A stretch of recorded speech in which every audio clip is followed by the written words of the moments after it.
अच्छी शुरुआत के बाद मुड़ का बाजार फिलहाल निफ्टी 9315 के स्तर पर निफ्टी ऊपरी स्तर से लगभग 150 अंक तोड़ का आईसीआईसीआई बैंक एचयूएल बीपीसीएल बना रहे हैं दबाव। रिलायंस और इंफोसिस से मजबूती।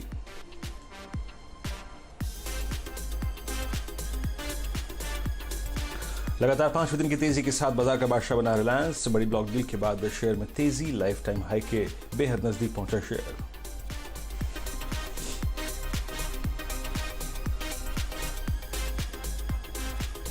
ग्लोबल और घरेलू इकोनॉमी खोलने से कई सेक्टर इंडेक्सेस में तेजी।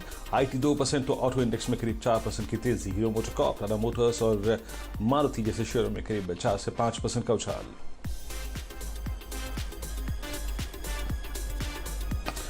अनुमान से थोड़े कमजोर रहे गोदरेज प्रॉपर्टीज के नतीजे। 35% घटा मुनाफा, मार्जिन पर दिखा दबाव, लेकिन शेयर निचले स्तरों से रिकवर।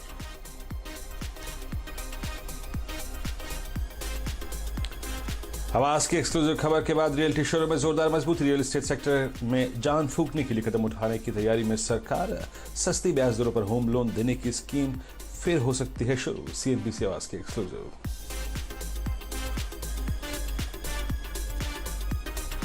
कल से 15 पैसेंजर ट्रेन चलने की खबरों से आईआरसीटीसी ने लगाई करीब 5% की दौड़। आज शाम 4 बजे से सिर्फ आईआरसीटीसी पर होगी टिकटों की बुकिंग। नई दिल्ली, मुंबई सेंट्रल, पटना, रांची जैसे शहरों में चलेंगी ट्रेनें। और लॉकडाउन पर आज राज्यों के मुख्यमंत्रियों के साथ वीडियो कॉन्फ्रेंसिंग के जरिए चर्चा करेंगे प्रधानमंत्री मोदी। लेकिन सरकारी बैंकों के प्रमुखों के साथ वित्त मंत्री की आज होने वाली बैठक टली।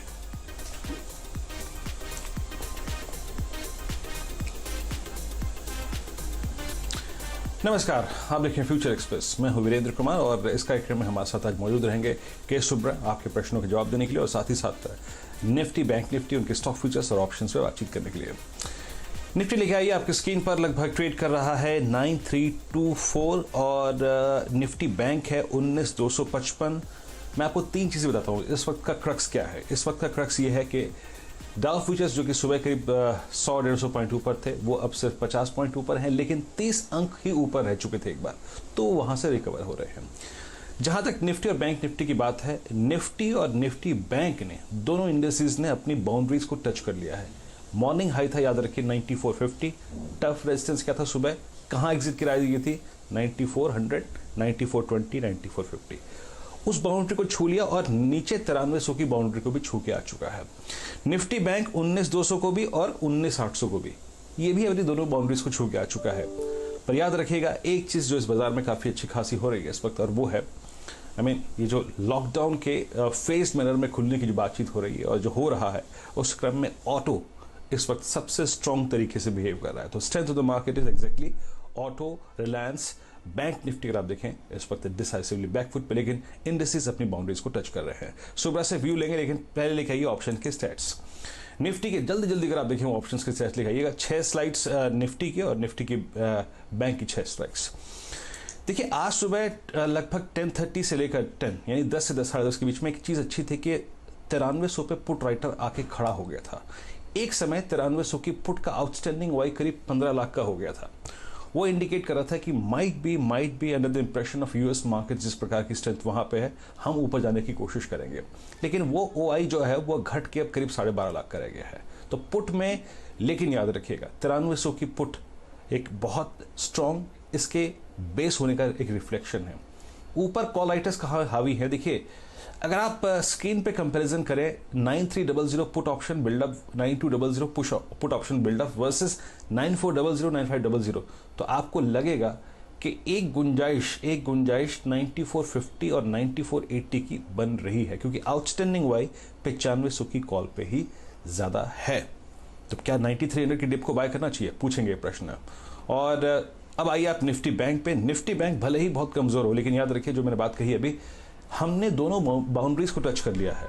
जो ऑप्शंस के प्लेयर हैं वो 20,000 की कॉल पे राइट करके बैठे थे और 19,000 की पुट राइट करके बैठे थे। अब स्टैटिस्टिक्स क्या कह रहे हैं, जरा निफ्टी बैंक की 3 स्ट्राइक्स लेके आइएगा, कॉल्स और पुट्स के, सीधे उन्हीं पे आइएगा।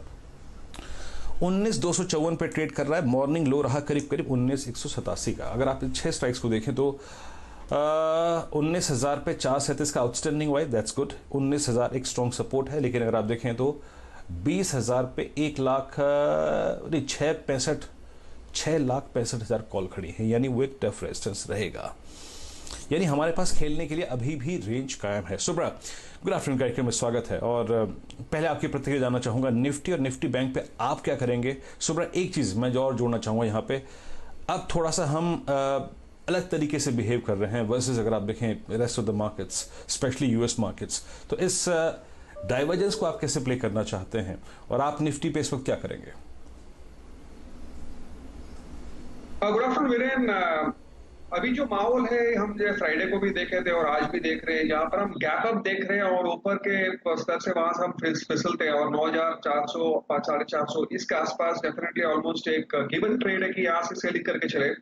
लेकिन एक खास जब बात मैं बताना चाहूंगा यहाँ पर, जैसे आपने अभी जिक्र की 9,300 में पुट राइटिंग, तो कहीं ना कहीं लोअर लेवल पे कॉन्फिडेंस डेफिनेटली मार्केट में वापस आ रही है और मेरा मानना है कि 9,200 250 के आसपास यहाँ पर सपोर्ट अच्छी खासी मिल रही है।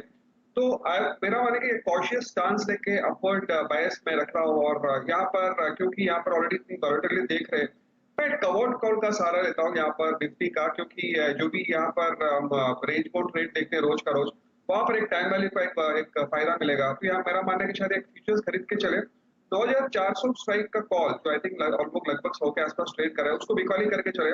और मेरा भी टारगेट 9,500 के आसपास है और टारगेट 9,500 का ही है और स्टॉप लॉस 9,240, क्योंकि वही एक शायद एक अच्छी खासी सपोर्ट मेरा मानना है और यहाँ पर शायद वहां पर अच्छी खासी सपोर्ट वापस आ सकती है। और जहां तक बैंक निफ्टी का सवाल है, आई थिंक वो वीक लीक है और शायद आज भी मार्केट गिरी है। इसका भी कारण यही है कि यहाँ पर दिग्गज काउंटर्स पे हम रिकवरी देख रहे हैं।